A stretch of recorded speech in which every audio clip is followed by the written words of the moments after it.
री एजुकेशन के इस प्लेटफॉर्म पर यदि आप नए हो तो कृपया चैनल को लाइक, शेयर और सब्सक्राइब जरूर करिए। नमस्कार दोस्तों, री एजुकेशन अकेडमी में आप सभी लोगों का स्वागत है। उत्तर प्रदेश की श्रृंखला में हम लोग पिछले कक्षा में कृषि और पशुपालन को देखा था, समझा था। उससे संबंधित कितने भी प्रारंभिक और मुख्य परीक्षा में सवाल बन सकते थे, उन सभी पर हम लोगों ने चर्चा किया था। तो उम्मीद करते हैं कि वो टॉपिक समझ में आएगा। और उसी के अगली कड़ी के रूप में आज के इस सेशन में हम लोग जलीय तंत्र पर चर्चा करेंगे। मुख्य रूप से अगर देखा जाए तो जलीय तंत्र दो तरीके से है। एक तो नदी, इसमें नदियों का संजाल और तंत्र इसमें आता है, और दूसरे में सिंचाई और नहरें आती हैं। सिंचाई और नहर प्रणाली है। तो इस तरीके से हम लोग इन दोनों को अलग अलग करके जो है देखते हैं। नदी तंत्र को जो है देखते हैं। नदियां एक संस्कृति का निर्माण करती हैं। जब हम प्राचीन काल और पहले की सभ्यताओं पर चर्चा करते हैं तो हमेशा से नदियों का एक महत्वपूर्ण स्थान रहा, क्योंकि नदियों के किनारे ही शहर बसते हैं। नदियों से लोगों को जल आपूर्ति होती है, सिंचाई के माध्यम जो है प्राप्त होते हैं, कृषि उसी के ऊपर निर्भर होती है। तो इसलिए नदियां जो है एक मेरुदंड का काम करती हैं। नदियां इकोनॉमी को बनाने का काम करती हैं। नदियां उस क्षेत्र की संस्कृति को बनाने का कार्य जो है करती हैं। इस आधार पर नदी किसी भी क्षेत्र के लिए, किसी भी प्रदेश के लिए, किसी भी देश के लिए बहुत ही महत्वपूर्ण स्थान जो है रखती है। तो ऐसी स्थिति में उत्तर प्रदेश का यदि हम अध्ययन कर रहे हैं तो निश्चित तौर पर नदियों को जरूर देखेंगे। जैसे भारत नदियों का एक देश है, नदियों का यहाँ पर व्यापक रूप में संजाल पाया जाता है, उसी तरीके से अगर देखा जाए तो उत्तर प्रदेश में भी नदियों का पर्याप्त और व्यापक संजाल विद्यमान है। अब इसमें उत्तर प्रदेश की जो नदियां हैं उन्हें तीन भागों में मुख्य रूप से जो है बांटा गया है। एक तो हिमालयी नदियां हैं, और दूसरा है मैदानी क्षेत्र की, और तीसरा दक्षिण की जो है पठारी क्षेत्र की। तो इस आधार पर ये तीन प्रकार के जो है नदी तंत्र देखा जाए तो उत्तर प्रदेश में पाया जाता है।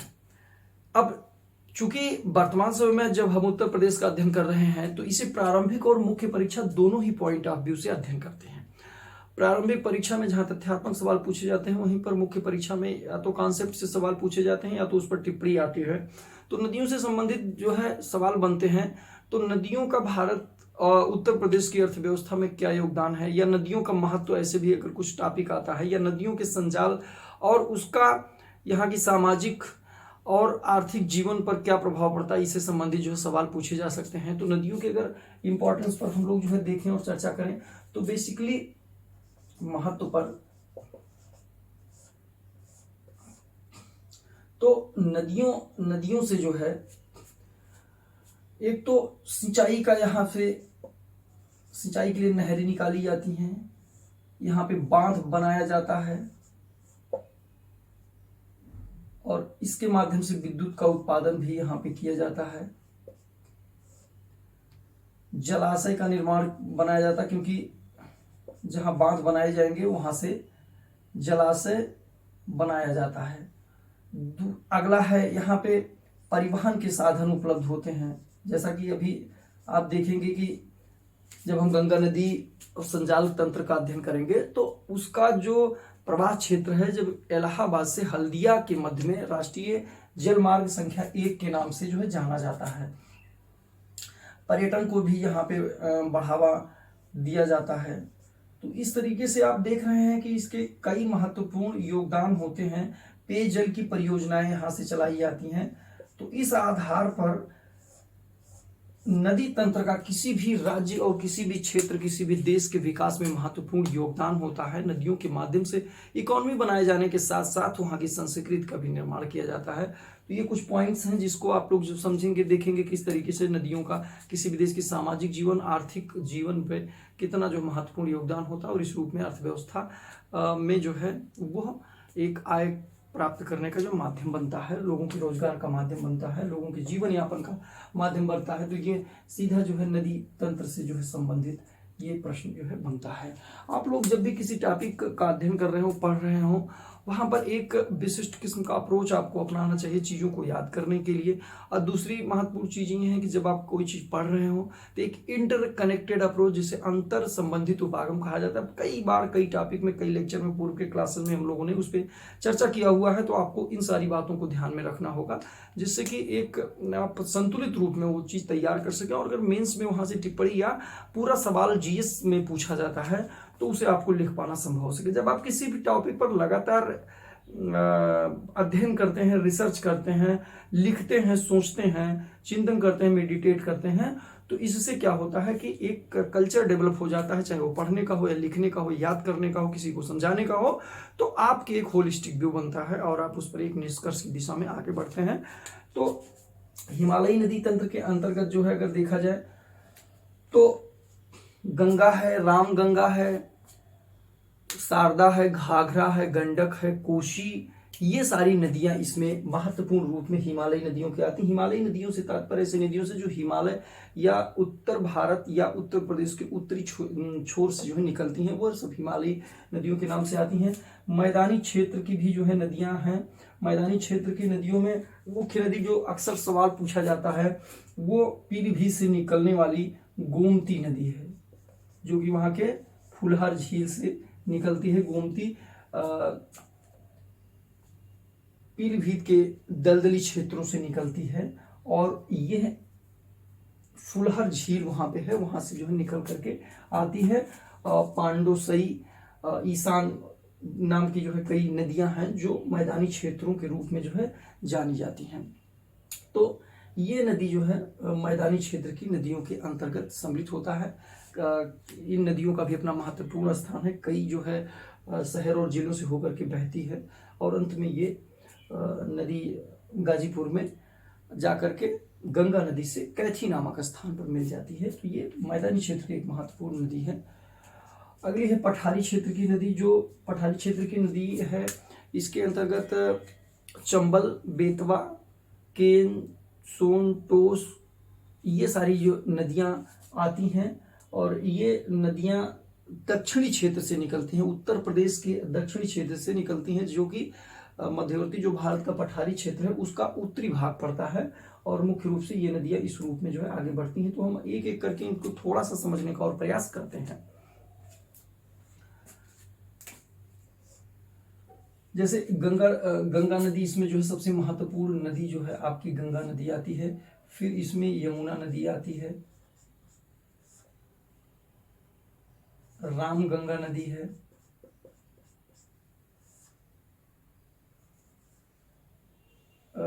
यहाँ पे एक और नदी है शारदा नदी, जिसे काली नदी के नाम से भी जाना जाता है। घाघरा नदी है, राप्ती है, गंडक है,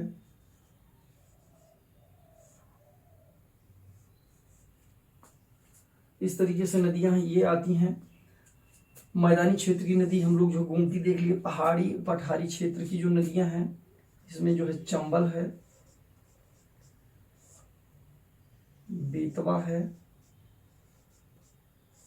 केन नदी है, सोन नदी है, टोस नदी है।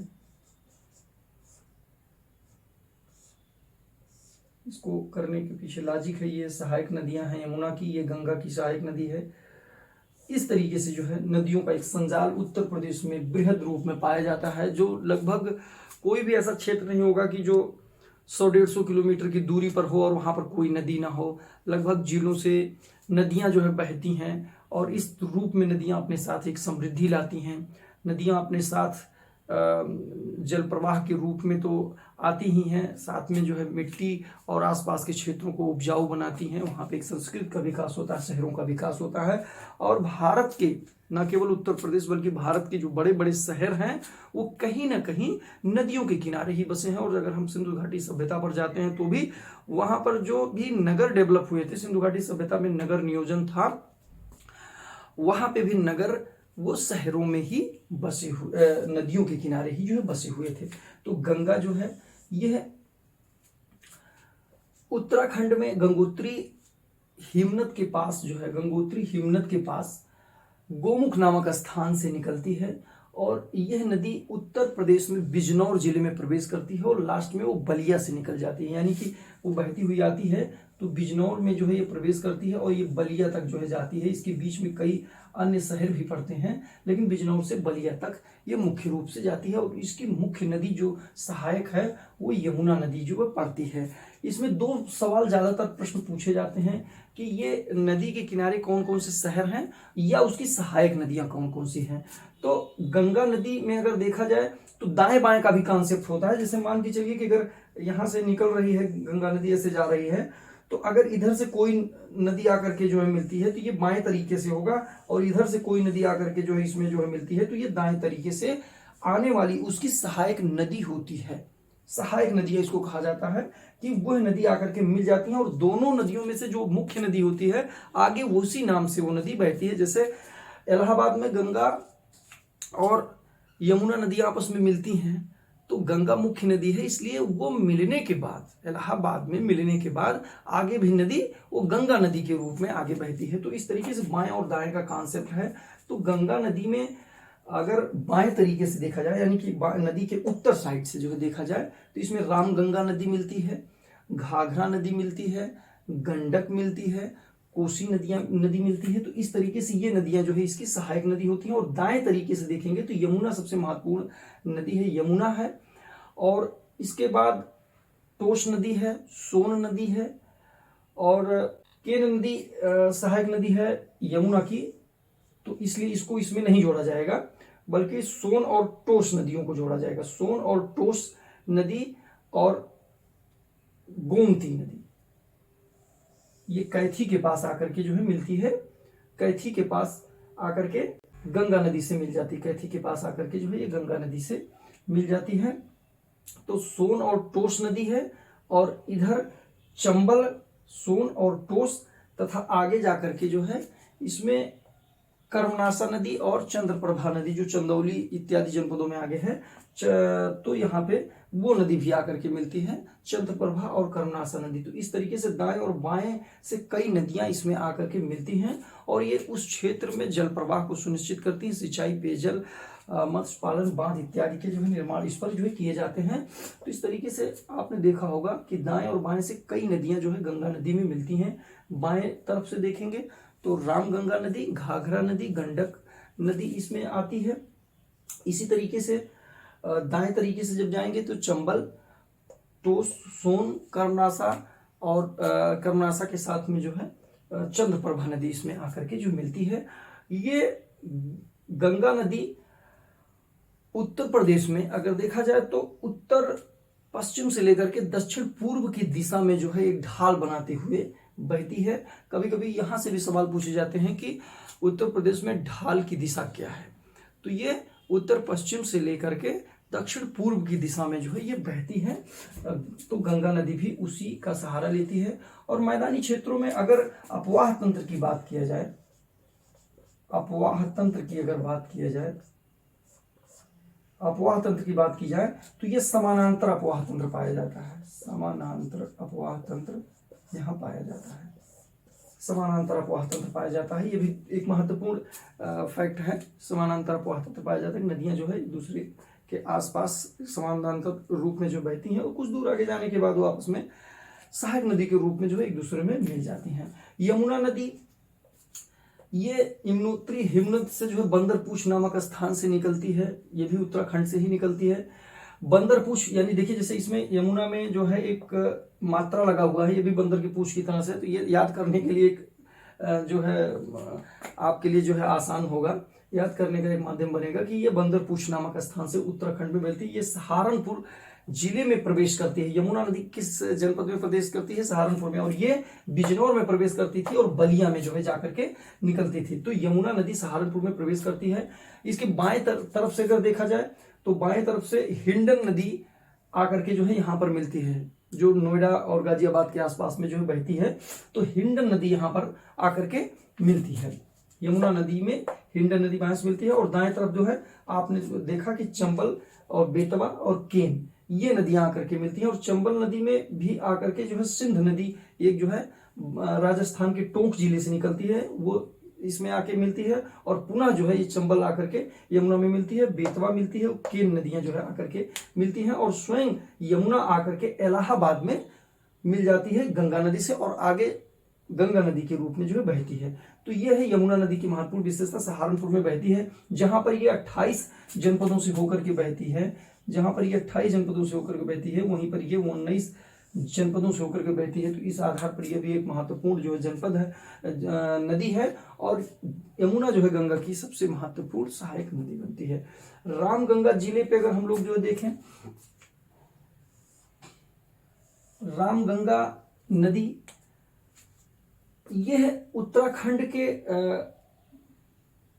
पौड़ी जनपद में दुग्धतोली नामक स्थान से निकलती है, और यह उत्तर प्रदेश में कन्नौज में आकर के जो है गंगा नदी से मिल जाती है। ये भी जो है गंगा नदी से आकर के मिल जाती है, और ये नदी भी जो है बिजनौर से ही निकलती है। जैसे ये बिजनौर से निकलती है, वैसे ये भी बिजनौर से निकलती है, और आगे आकर के जो है कन्नौज में जो है वो गंगा नदी की जो है सहायक नदी बन जाती है। तो ये बहुत बड़ी नदी नहीं है, लेकिन महत्वपूर्ण नदी है, क्योंकि उस क्षेत्र में भी जो है ये जल आपूर्ति का एक माध्यम बनती है। तो उत्तराखंड के पौड़ी जिले के दुग्धतोली नामक स्थान से निकलती है, और बिजनौर में प्रवेश करती है गंगा की तरह से, और गंगा में ही आकर के वो कन्नौज में मिल जाती है। अगली नदी जो है वो शारदा नदी है। शारदा नदी तिब्बत के जो है पठार से निकलती है। इसे काली नदी के नाम से जो है काली नदी के नाम से भी जाना जाता है। ये मिलान हिमनद से निकलती है, काला पानी नामक एक स्थान है, वहां पे तिब्बत के पठार के पास में इसको काली नदी के नाम से भी उधर जाना जाता है। और यह शारदा जो नदी है, यह मिलान हिमनद से काला पानी नामक स्थान पर तिब्बत के पहाड़ से निकलती है, और यह नदी आकर के सीतापुर में बसरा नामक स्थान पर बहरामपुर घाट के पास में इस घाघरा नदी से आकर के मिल जाती है। तो इस शारदा नदी जो काली नदी के नाम से भी जानी जाती है, और तिब्बत के पठार में काला पानी नामक स्थान पर मिलान हिमनद से निकलती है, वो जो है घाघरा नदी की जो है सहायक नदी बन जाती है। इसी तरीके से जब हम राप्ती नदी देखेंगे, तो राप्ती नदी यह नेपाल क्षेत्र से निकलती है, और ये नदी नेपाल में रुकुमकोट नामक स्थान से निकलती है।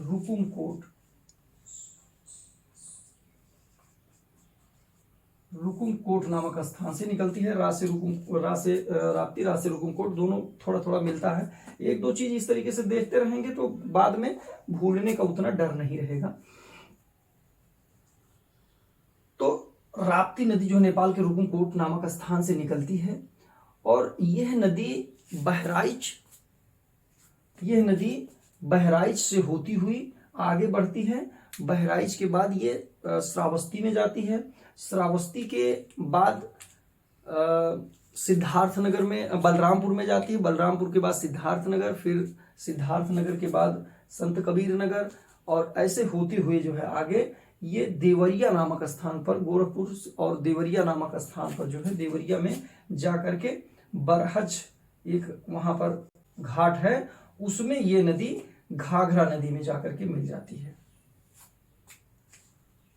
बरहज नामक जो है स्थान पर ये घाघरा नदी में मिल जाती है। तो राप्ती नदी नेपाल के रुकुमकोट क्षेत्र से निकलती है, और यह नदी बहराइच, श्रावस्ती, बलरामपुर, सिद्धार्थनगर से होते हुए गोरखपुर आगे जाती है, और पूरा देवरिया में जाकर के जो है ये बरहज नामक स्थान पर मिल जाती है।